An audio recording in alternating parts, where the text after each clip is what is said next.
Good afternoon, everyone, and welcome to Butzel Long's webinar, the Michigan Paid Medical Leave Act, Top 10 Things Employers Should Know, presented by Rebecca Davies and Brett Rendeiro. Before we begin today's presentation, I'd like to take care of some housekeeping. Please feel free to ask any questions at any time during today's webinar using the GoToWebinar control panel.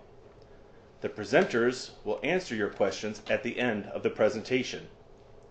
In the event we run out of time and aren't able to answer all of the questions, the presenters will reach out to you offline to answer any remaining questions.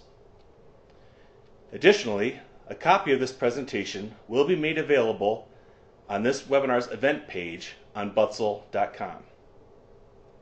So with that taken care of, thank you all again for joining us. And it's my pleasure to introduce Rebecca Davies and Brett Rendeiro. Rebecca? Thank you, Jonathan. And thank you all for being with us today. Most importantly, thank you for sticking with us during our one-week adjournment.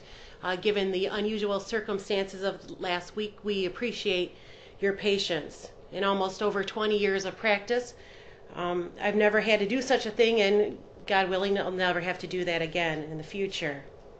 We have so much to cover, so let's get started. Number one, let's understand a little bit about the history of this law, and then when we talk about some of the shortcomings, maybe the history and how it was quickly passed and pushed through, and a lot of gaps with respect to terminology and things not correctly being defined might make a little bit more sense.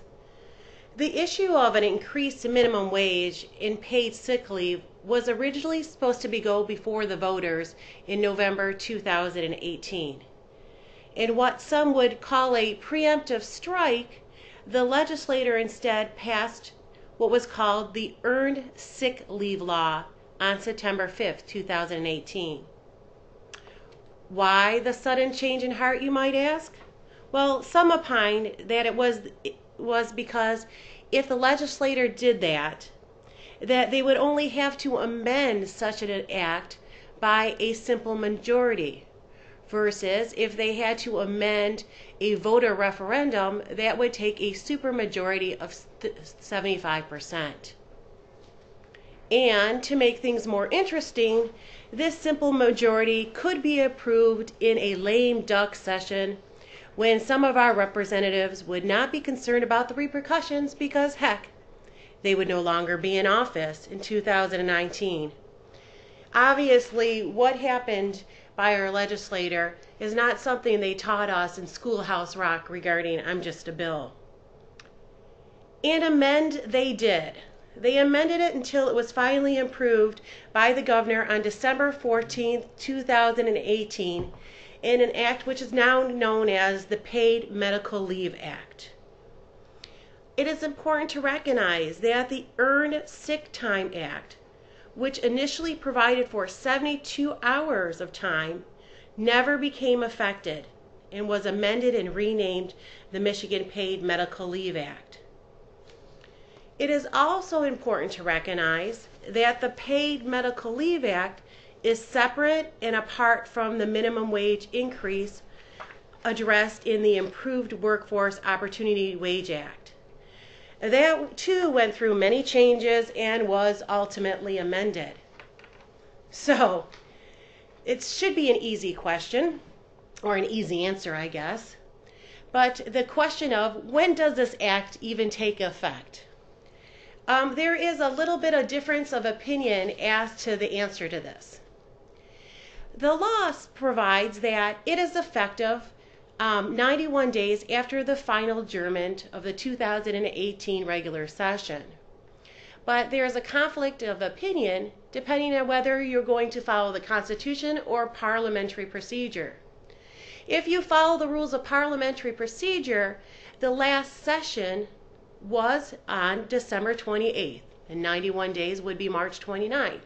However, the Michigan Constitution provides that when Congress adjourns without providing a resolution otherwise, it adjourns without session.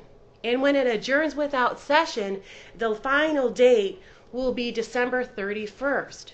So in that case, it would be April 1st. So again, parliamentary procedure followers will argue that it's March 29th. Followers of the Michigan Constitution will say April 1st.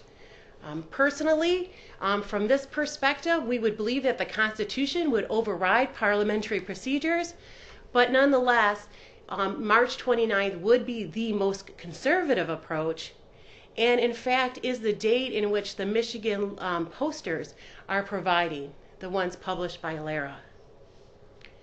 Also interesting with respect to Michigan Paid Medical Leave Act is Michigan is not alone. In passing this statute, we have joined 12 other states that currently provide for some form of other paid sick leave. I thought this was important to note because I recognize that many of our listeners do business in states other than Michigan. These states, which also include for paid sick leave, include Arizona, California, Connecticut, D.C., Maryland, Massachusetts, New Jersey, Oregon, Puerto Rico, Rhode Island, Vermont, and Washington. I want to make sure I emphasize, though, there are no federal laws that require employers to provide for paid sick leave for their employees. The FMLA does not necessarily require paid leave. Not yet, anyways. The point number 2 is we just try to summarize the basic requirements, so kind of like a roadmap, so we can understand what the law provides. You can have an understanding of actually what we're going to cover during today's seminar. However, the funny part was when I tried to summarize it, I only recognized kind of how complex the statute really is. The law requires some employers, okay, not necessarily all employers in Michigan, to provide to their eligible employees. Again, let me emphasize, not all employees are under this act. With accrued paid medical leave. Now, when I say accrued paid medical leave, there's actually 2 ways in which you can identify how you're going to pay, either through accrual basis or through front loading. So you have paid medical leave to use for their own, the employee's personal use, or actually for their family members. And I'll describe what family members is defined as. And this is not necessarily just for the employees or their family medical's medical needs.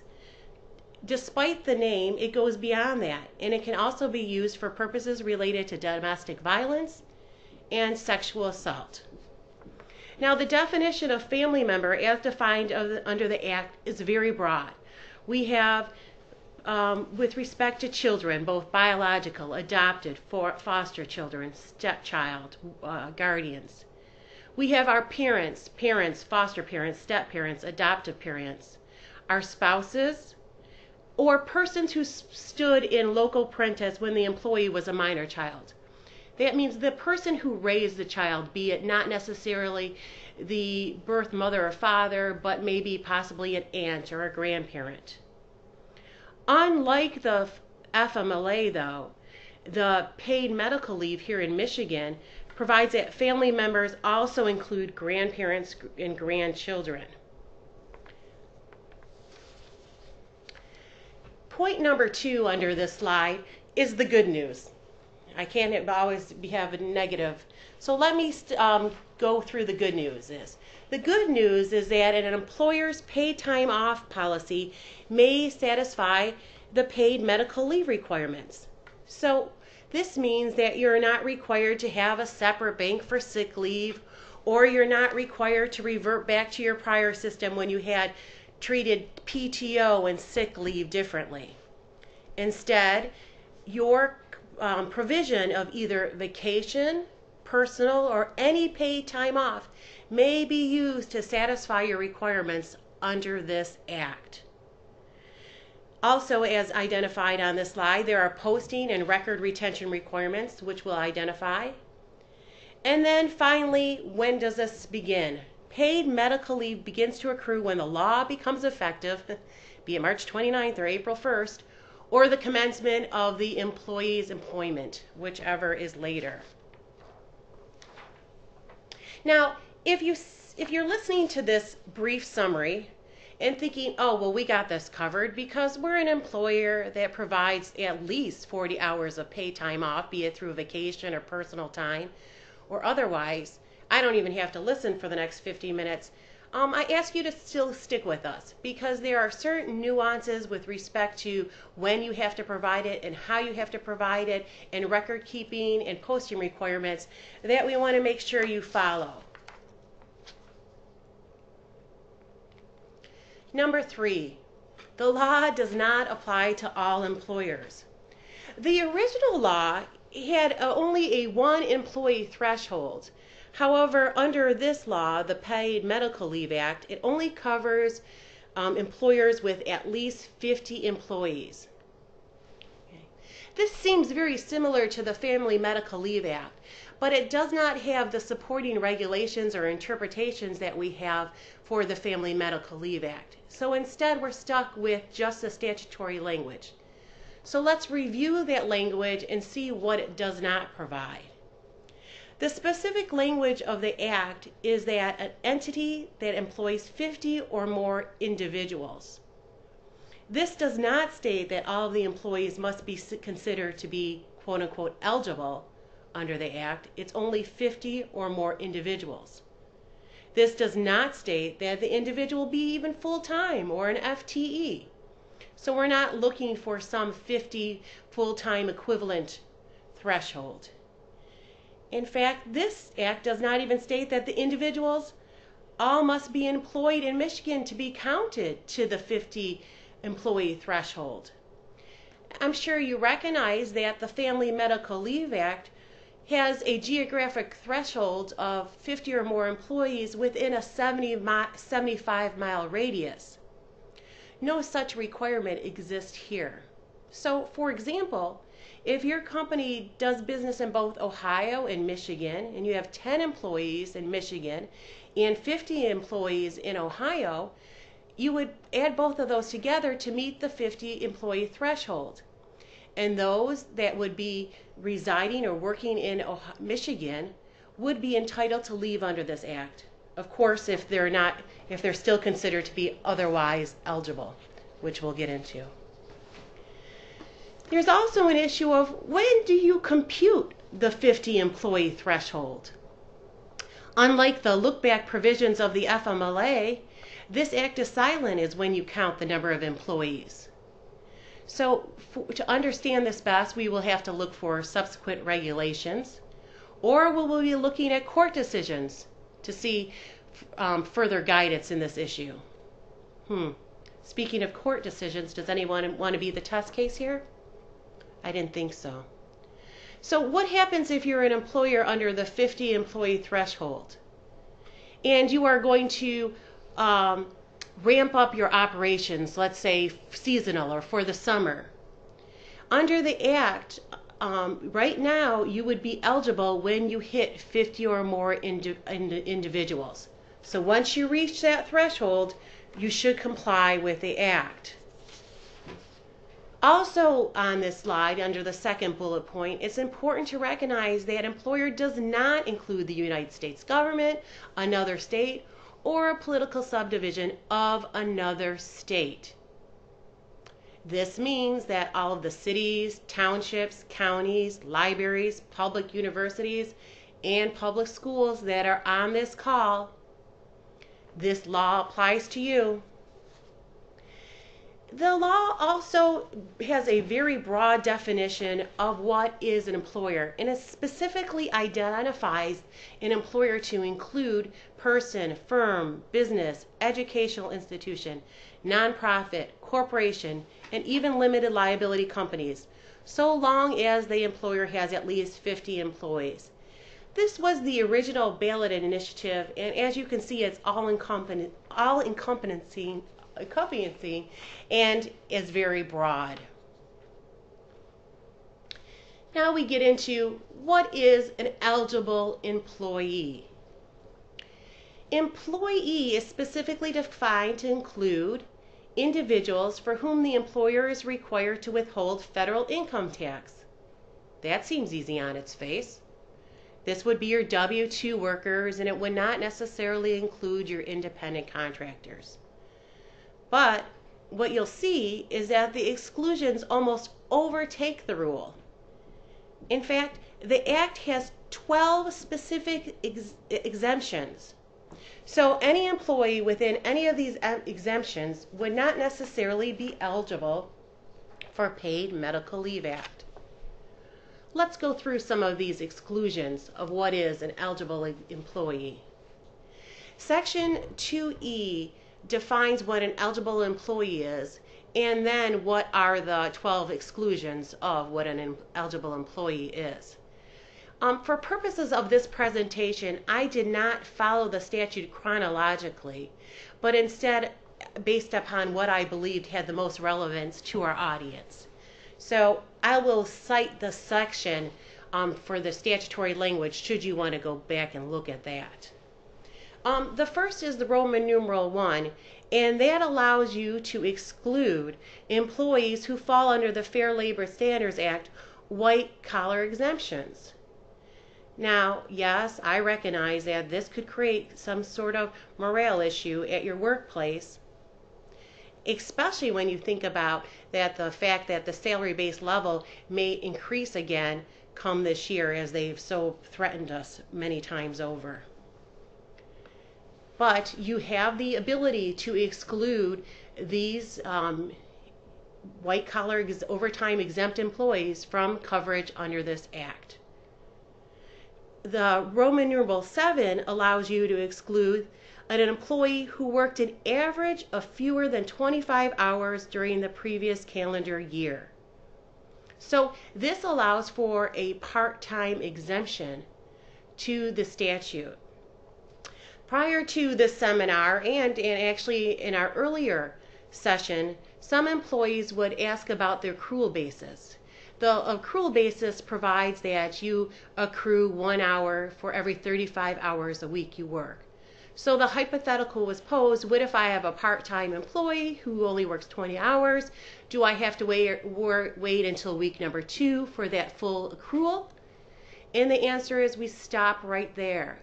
The person is not necessarily an eligible employee because they do not work the necessary 25 hours a week.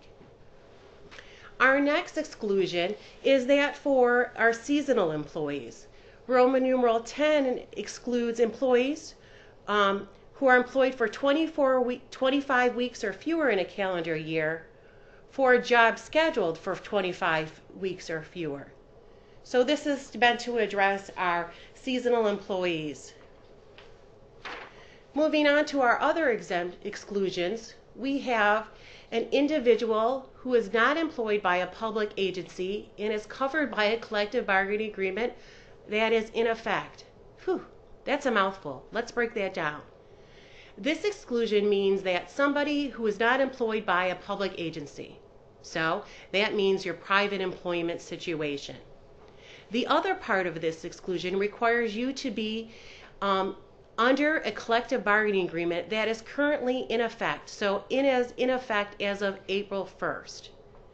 And should that be extended or renewed or bargained again, as long as there is one continuous bargaining agreement with no gap, this exclusion would apply.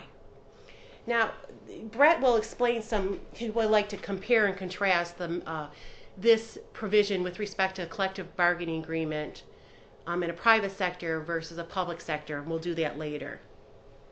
Another exclusion is with respect to employees of a federal, state, or political subdivision of another state. So, does this sound familiar? I sure hope so. Because this is basically the same definition of what is an eligible employer that we previously covered in slide 5. Another exclusion is an individual whose primary location is not in this state of Michigan.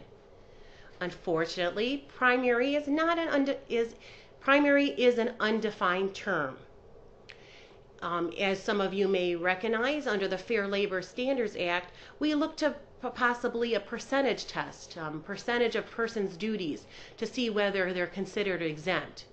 There's no such language under this statute.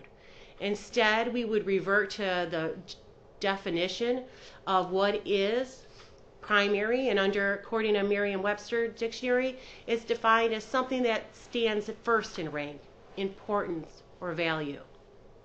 Ultimately, we'll be looking to regulations and court decisions for more guidance on what is primary work location. There are two other exclusions, those being flight deck or cabin crew members of an air carrier, and those companies covered under the Railway Labor Act, which are air carriers engaged in interstate commerce or transporting mail for the U.S. government. I do not believe that any of our attendees would apply to you, but if so, please feel free to contact us offline, and we'll be happy to discuss these in a little bit greater detail. For the rest of you, the takeaway is that the air carriers have excellent lobbyists. And finally, the last exclusions I want to address with respect to who is an eligible employees are those training wage employees, those that are covered under the Michigan's Improved Workforce Opportunity Act, training employees under the age of 20 for 90 days, or those that are under the age of 18. A very narrow definition of a temporary help firm. I'm not talking about all staffing agencies. A very small definition of temporary help firm under the Unemployment Act, and a variable hour employee under the Affordable Care Act, which is basically its own term of art, which talks about when an employee at the start of employment, the employer cannot in good faith determine whether the individual is expected to average 30 hours per week during an initial measurement period. So I'll let Brett continue on with the other nuances of the statute. Thanks, Rebecca. Good afternoon, everyone. Rebecca covered 4 of the top 10 things that Michigan employers should know about this new Paid Medical Leave Act. That covered generally the basic background of the Act, which employers are required to comply with the Act, and which employees may be eligible for paid medical leave under the Act. But now we'll turn to what are the specifics of actually providing the paid medical leave that's required by this Act, assuming that you are a covered employer and an eligible employee. So the 5th thing that all Michigan employers should know about this new Act is the amount of leave that's required under the Act, and for what purposes may the paid medical leave be used for. The first issue there is how much time is required. Michigan employers are required to pay eligible employees 40 hours of paid medical leave per benefit year. Now, if you have an employee who starts who's hired in the middle of a benefit year, you are permitted under the Paid Medical Leave Act to prorate the amount of hours that new employee can accrue during that first partial benefit year. In subsequent years, full benefit years, you would have to provide the full 40 hours to eligible employees. Now there's a difference in the terms that are used here, and I want to point that out. We have the phrase paid medical leave, but there's another phrase that's used by this new act. It's just called paid leave. Paid leave refers to all forms of paid leave provided by an employer, such as paid vacation days, paid personal days, paid time off. If you, and Rebecca alluded to this earlier, if you have an existing vacation policy, paid personal day policy, or a general PTO policy, that policy itself may be sufficient to meet the requirement under the Paid Medical Leave Act to provide that 40 hours of paid medical leave. In other words, say you had a vacation policy that provides all of your eligible employees with 40 hours of vacation per year. So long as you permit your employees under that vacation policy to also use those vacation days for the paid medical leave, you may in fact be in compliance with the Act, subject to some additional requirements that we'll review here shortly. Now, you have 40 hours of paid medical leave. How can employees use that time? Well, as Rebecca mentioned some of this earlier, we're going to review it a little more thoroughly here. This paid medical leave can be used for the eligible employees' mental or physical illness or injury, or health condition. It can also be used for the eligible employee's family members, mental or physical illness, injury, health conditions, and treatment. It can also be used for preventative medical care for both the eligible employer and his or her family members. As Rebecca mentioned earlier, the definition of family member is fairly broad in this statute. There are a variety of potential uses of this paid medical leave. Now, it goes beyond just our probably traditional sense of what paid medical leave would cover. If an eligible employee or his or her family members are the victim of domestic violence or sexual assault, the medical care or the psychological or other counseling that's required for or necessary for that eligible employee or his or her family member is part of the paid medical leave.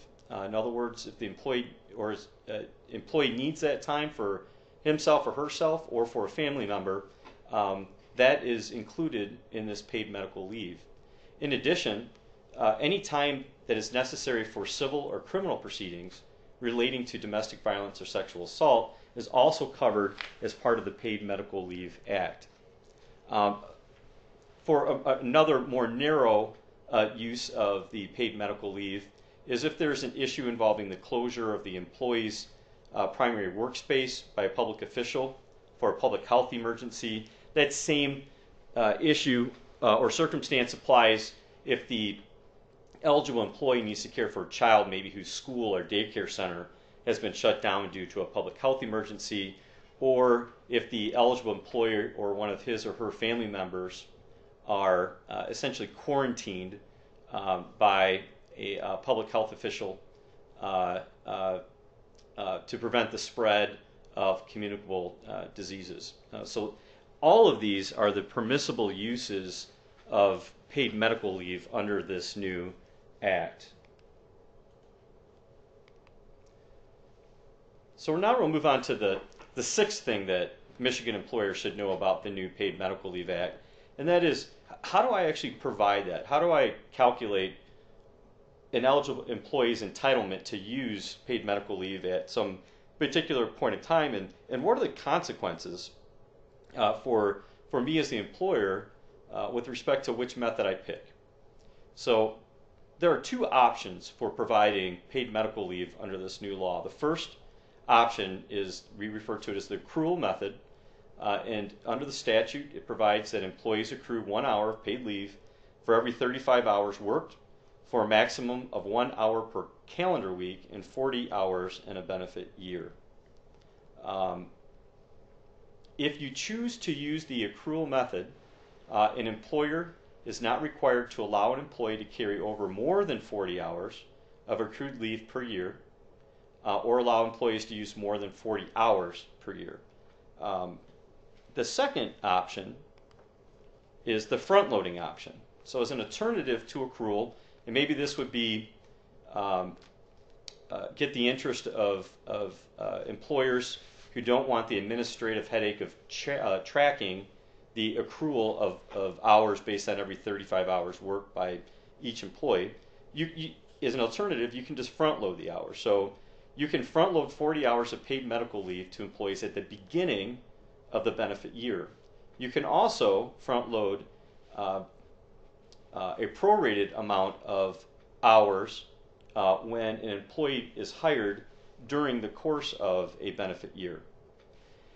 The consequence of front-loading hours is that you are not required as the employee to allow the employee to carry over any of the unused paid medical leave at the end of that benefit year. Now there's some definitions that are helpful for both the accrual and front-loading methods. One, the hours worked. Determining how you accrue hours, hours worked does not include time that the employee was not actually working for you. So, for example, if an employee was taking time off of work for vacation, for a paid day off, for maybe receiving holiday pay None of those are hours that are counted toward the accrual of paid medical leave under this act. With respect to determining the benefit year simply means any consecutive 12-month period that the employer uses to calculate an eligible employee's benefits. This oftentimes may be the same benefit year you use to provide other benefits to your employees. However, there's nothing within the Paid Medical Leave Act presently which requires you to use the same benefit year. In other words, when this act goes into effect, you could use that as the start of a new benefit year and run it from that date on a year-to-year basis. Or you may choose to, for example, start your benefit year in January 1 through December 31, in which case you could prorate any hours available to an employee for the partial benefit year. So let's just kind of summarize the key differences again between the accrual method and the front-loading method. When an employee is eligible to take the time for an accrual method, it's after the time is accrued, and it's 1 hour for every 35 hours worked, but no more than 1 hour per calendar week. In the front-loading method, all the hours will be provided at the beginning of a benefit year, or they'll be prorated when the employee is hired during the benefit year. The consequences of the accrual and front-loading method is that under the accrual method, an employee can carry over up to 40 hours of unused medical leave to the next benefit year. But under the front-loading method, employers are not required to allow their employees to carry over any unused medical leave to the following benefit year.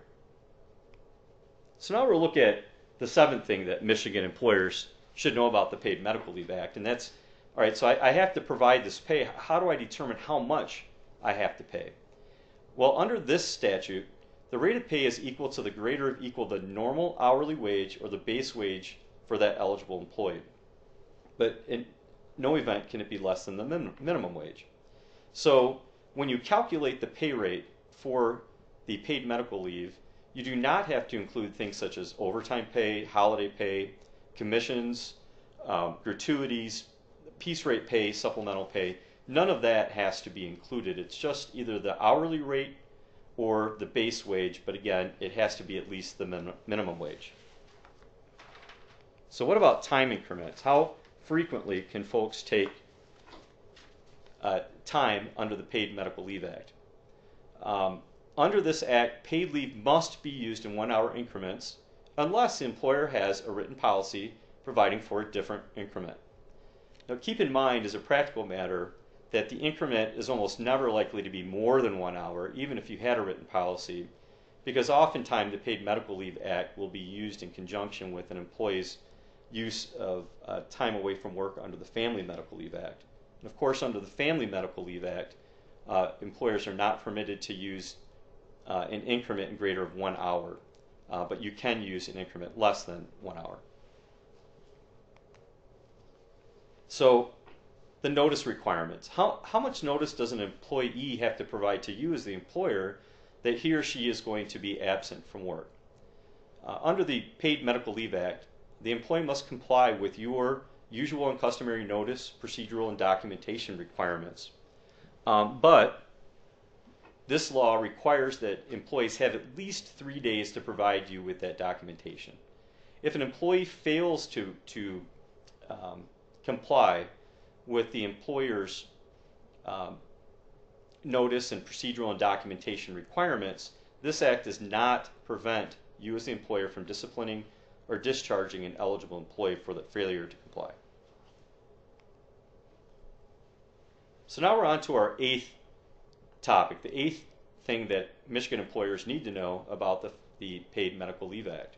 And this will cover generally three things: the documentation, posting requirements by the employer, and record retention by the employer. First, documentation. The employer can require eligible employees who are using paid medical leave because of domestic violence or sexual assault to provide supporting documentation. It could be something like a police report. It could be a signed statement from a victim and witness advocate, or it could be a court document. indicating that the eligible employer or his or her family member were involved in legal action relating to domestic violence incident or sexual assault. Be careful here, though. The Act also goes on to impose some privacy considerations. The employer cannot require that the documentation explain the details of any violence that was experienced by the eligible employee or his or her family. And the employer cannot require disclosures of any details relating to the actual domestic violence or sexual assault involving the eligible employee or his or her family member, or their medical condition that they've experienced as a result of those incidents. To the extent that you do obtain information regarding a domestic violence or sexual assault incident regarding an eligible employee or his or her family members, you have to treat that information as confidential, and you cannot disclose it to anyone without the permission of the affected eligible employee. So next we go on to posting requirements. This is the typical poster that all of you are very familiar with. This just now provides a new poster. By the way, the poster is presently available through the Michigan Department of Licensing and Regulatory Affairs, LARA. If you go to their website, you will see a download for that poster, and you can place that in the workplace. You are required to place the poster in the same areas you'd place your other posters, but in an area where it's conspicuous and is accessible to the eligible employees. The requirements of the poster are listed here on this slide. However, all of that information is in fact included in the poster provided by LARA. The next element here under the eighth thing Michigan employers should know is the record-keeping requirements under this new law. Each employer has an obligation to retain for at least 1 year all records documenting the hours worked by employees and any paid medical leave taken by those eligible employees. The records that you have are subject to inspection by the director of the department at any reasonable time where the department demands access to them. This now leads us to number 9, the ninth thing that Michigan employers should know, and that is what happens if I don't comply or if I make a mistake in compliance. In this area, it is a significant difference between the current version of this law and the original version that was proposed through the ballot initiative.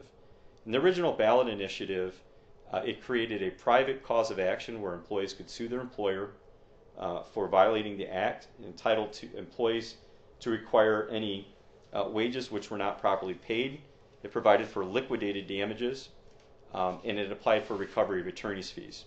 The amended act that's now actually going to take effect in Michigan provides for something much different. It eliminates that private cause of action. It provides for a manner for employees to file a complaint directly with the department, not the courts. If the department determines that an employer has violated the act, the employer could be required to pay to the eligible employee all the medical leave, paid medical leave to which they were entitled, and the employer could be subject to an administrative fine of not more than $1,000. Additionally, if an employer willfully violates the posting requirement, that is the poster from LARA, if you willfully violate that, you could be subject to a fine of not more than $100 for each separate violation. Now, the statute of limitations for filing a complaint with the department is now only 6 months. It was originally 3 years to file a lawsuit, but again, this complaint procedure through the Department of Licensing and Regulatory Affairs has been reduced to 6 months. Again, there is no private cause of action. All of this, the top 9 things we've shared with you that Michigan employers should know, keep in mind that it's rumored that one or more lawsuits may be filed in the near future challenging the way that the legislature amended the original ballot initiative. There are plenty of folks who are arguing that the legislature did not have the authority under the Michigan Constitution to do what they did in these amendments, and that may be tested in the courts. Whether or not there's a lawsuit that's filed may not matter, because the groups that were involved with the original ballot initiative are reportedly intend to pursue additional ballot initiatives in the future to force this issue back onto the ballot and to undo the amendments that were enacted by the Michigan Legislature. So stay tuned. Things might be changing. The 10th topic, the 10th thing that Michigan employers should know is really a collection of frequently asked questions. Rebecca and I and other of our colleagues here at Butzel Long have spent a lot of time over the past few months really brainstorming different things that could happen, different scenarios that may affect our clients and Michigan employers more generally. And some of these questions are actual questions that we receive from clients or potential clients. So we're going to run through these, and then we will add any additional questions that have been submitted, and we'll answer as many of those as we have time to do so. The first frequently asked question is, does the Michigan Paid Medical Leave Act require any other types of leave? The answer is no. If you choose not to provide vacation pay, paid time off, personal days, whatever you want to call it, none of that is required by the Paid Medical Leave Act. Only the hours and the use of those hours as set forth in the Act. That's the only thing you have to do pursuant to this law. There's also another issue of what happens if you have an eligible employee and they're transferred to another division or entity or location, but you still remain employed by the same employer. Under this act, the eligible employee would still retain all paid sick leave that was accrued at the prior division, entity, or location, so long as the employee remains employed in Michigan. Now, what happens though if an eligible employee separates employment and is rehired by the same employer?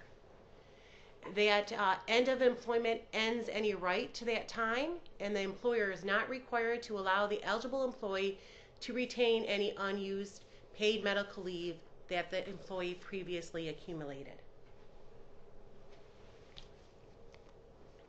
Okay, another question is, what happens if the eligible employee is terminated or voluntarily leaves his or her employment?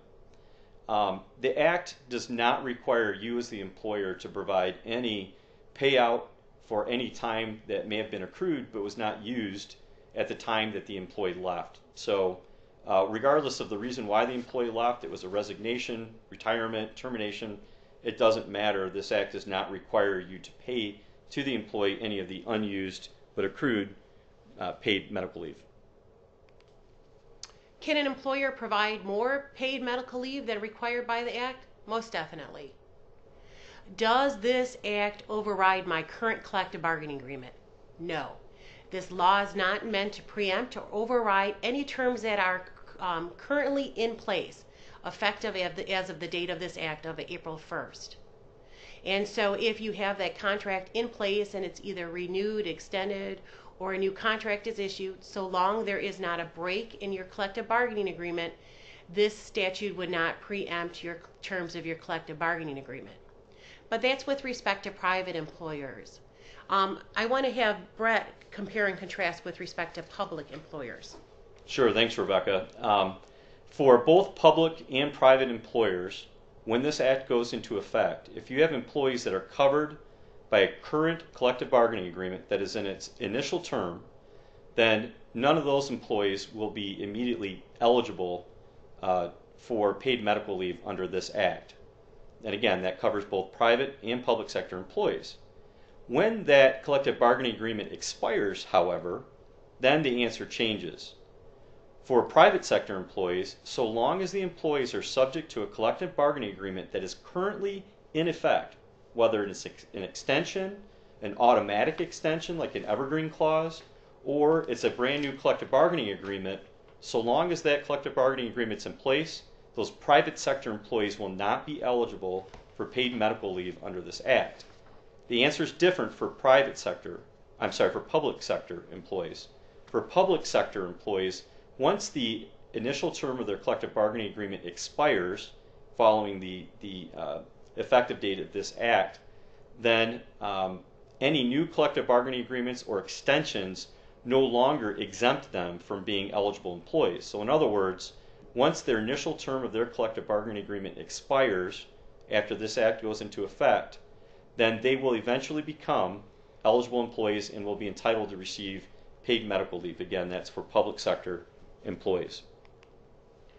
There's also an issue with respect to how it affects Family Medical Leave or ADA or the Persons with Disabilities Act in Michigan. It does not alter your obligations under these. So there is no exception or requirement that you use this. And in fact, you could use your time concurrently under the Medical Leave Act as well as under FMLA. Sure. If you could have your first 5 days of covered FMLA leave actually be paid pursuant to the Michigan Paid Medical Leave Act. But that leads into a separate question of how does the Paid Medical Leave Act affect point-based attendance systems? And that's a really interesting question because the Paid Medical Leave Act does not address this issue, even though it's one that's likely to have a significant impact potentially on Michigan employers. Until there's a regulation or a determination by a court that sets the precedent on this, there's not going to be a bright line answer. However, for the most part, again, oftentimes employees who are taking paid medical leave will also fall under the Family Medical Leave Act. And of course, under the regulations for the Family Medical Leave Act, absences that are covered by FMLA cannot be counted in a point-based attendance system. So there's a chance here for some overlap, but where there's not overlap between the Family Medical Leave Act and the Paid Medical Leave Act, this is really, at this point, still an open question. And then there's the issue of, can an employee donate to another employee his or her accrued medical leave? And the Act specifically addresses it and says it does not prohibit an employer from establishing a policy that permits an eligible employee to donate unused accrued paid medical leave to another employee. Now, we've talked a lot about the different nuances of this law, and many of you are sitting here going, hey, wait, we already provide over 40 hours, we're golden. But before you do that, we want you to go back and look at your policies and look at these particular key areas. First of all, what do you define as the type or scope of allowable leave? What do you provide with respect to the amount of leave that's provided under the policy? Under what rate of pay are these employees paid for this leave? We want to make sure that the answer to these three questions are consistent with the terms of the Medical Leave Act. We also need to specifically define about how your company is going to provide how this time can be taken. Will it be done on an accrual method or will it be done on a front load method? The answer to that question will dictate your answer to whether you have to have any carryover allowance. If you use the accrual method, you would have to allow the employee to carry over up to 40 hours. But if you use the front load method, you would not necessarily have any carryover requirements. You also want to look at your policy to see if it's consistent with this statute, which basically says you as an employer have the right to dictate your call-in procedures, your documentation, and your notice requirements. And that it's not really a get out of jail free card for the employee to use as their sword. They still need to comply with your policies in these regards. Do you have specific rules and regulations that they need to follow in these areas? You'll also want to look as to what do you do at time of termination? Do you provide the monies or is it non-payment? And as to the prior question that Brett just addressed, how do you handle your absenteeism policies? Do you have disciplinary steps that maybe possibly take place prior to the fifth absence? You need to look at that and coordinate here, as well as look to coordination with your other leave policies. And we're not just talking about FMLA or ADA, but what your leave of absence policy provides. So we used to talk about it as a Bermuda Triangle. Now it's basically a black hole, right? Because we have so many leave issues. So we have 10 minutes to address numerous questions from hundreds of you. So we're going to do our best to address them. And rest assured, if we do not address it during these 10 minutes, we will personally respond to your question by email. You want to go ahead? Okay, great, sure. The first question I have here is based on basically the events of last week, ties in nicely with our need to move this webinar by 1 week. And the question is, does a public health emergency include weather days, such as the state declared the emergency last week? And the answer is no, not the way that the public emergency was scheduled or announced last week. That was a state of emergency that was declared by the governor, but it was not a public health emergency. The public health emergencies are looking to issues that involve the spread of communicable diseases or the need to quarantine people. This could, however, though maybe not, although it doesn't include a weather day, it could include something like a flu outbreak at the place of employment. It could include a flu outbreak at a school or daycare center. That could, in fact, be a public health emergency, in which case it would qualify for the Paid Medical Leave Act time. Another question we received asks, if we provide 90 hours of holiday pay per year, would we be in compliance? Good try. The statute specifically defines paid leave to include, but it says, but is not limited to paid vacation days, paid personal time, and paid time off. So it has these specific areas of leave, but it does not necessarily say it's limited to. Yeah, the challenge with holiday time is that it typically limits your use of that time to the holiday itself. So that, I believe, would be a violation of the Act, because the intent behind the paid medical leave is that employees can take the time when it's necessary for these qualifying uses. However, if you refashioned your paid time off policy and took that generous 90 hours of holiday time and said, listen, this is the equivalent of what we've provided before, we're going to let you keep doing that, but you just untether it from the holiday itself, then yes, that policy would comply, because you're providing far in excess of 40 hours per year, per benefit year, of time that an employee could use in the event that they have a qualifying purpose under the Paid Medical Leave Act. We also have a question that says, we have 35 employees in Michigan, 20 in another state. Are we required to comply? To be an eligible employer, you have to have 50 or more individuals. Those individuals do not necessarily need to all work in the state of Michigan. So in this scenario, we have 55 employees, that you would meet the 50 employee threshold of an eligible employer. We would then look to see, are you an eligible employee? And not addressing the other 11 exclusions. One of the exclusions specifically states that you must be employed or work in the state of Michigan as your primary location.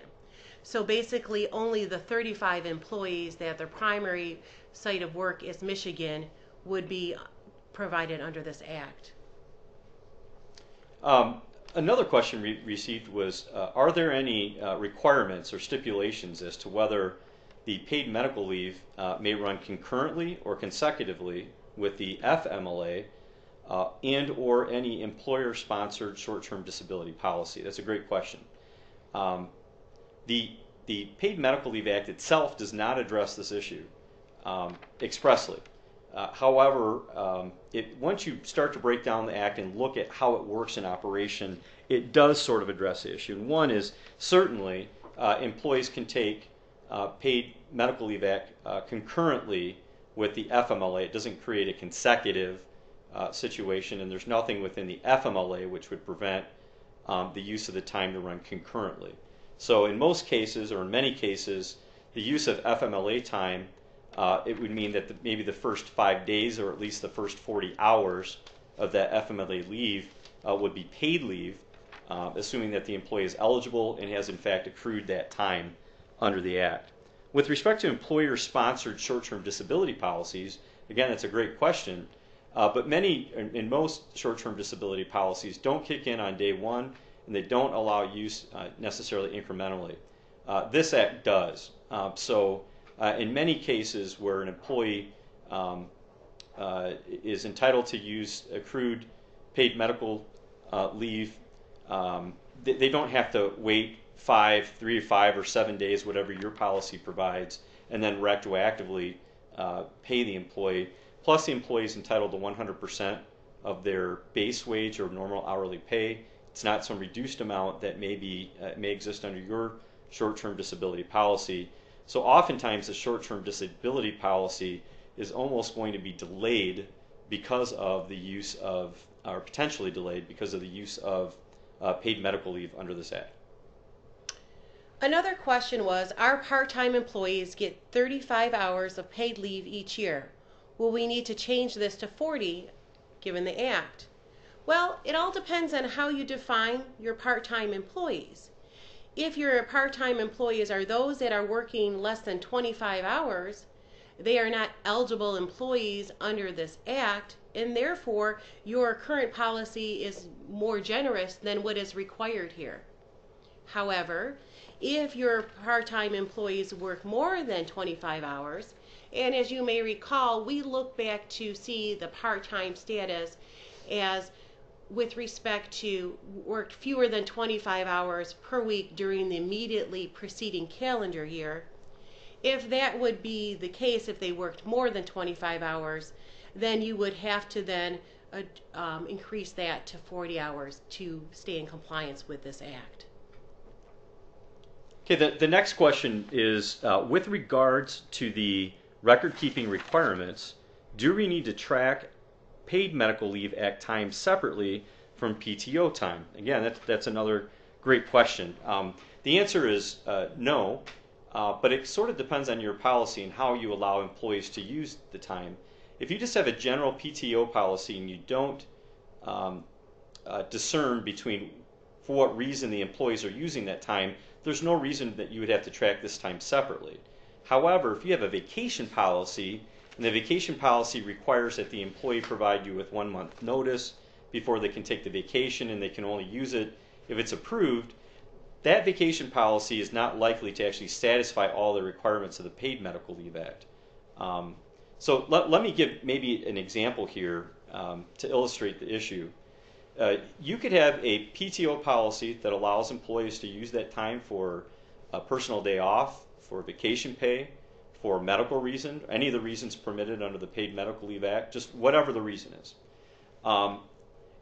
If the employee uses 40 hours, that's all they were entitled to under your policy, that benefit year you gave them 40 hours and they used it for their family vacation near the beginning of the year. But several months later, in the same benefit year, they now have a medical issue and they need to take time off.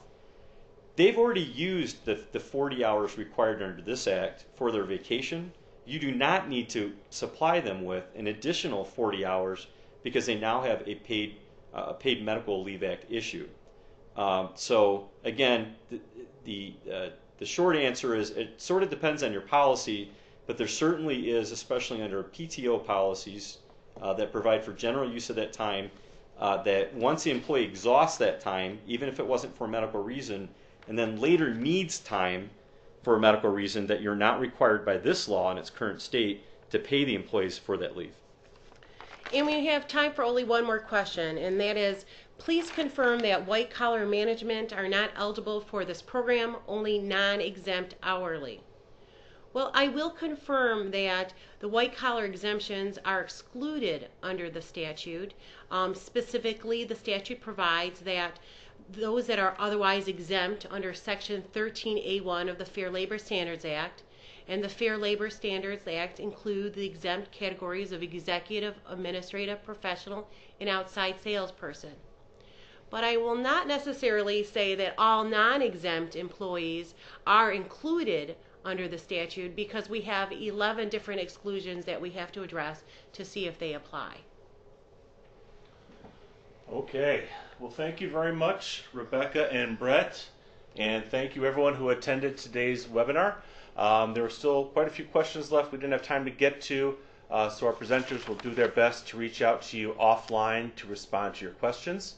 We will be posting a copy of this presentation, the slides, on the Butzel website. If you go to this event page on the website, we'll have a link there. I'll try to get up there within the next 24 hours for you. As always, if you have any other questions that come up after this webinar is done, please feel free to reach out to Rebecca or Brett. And thank you very much for attending today's presentation.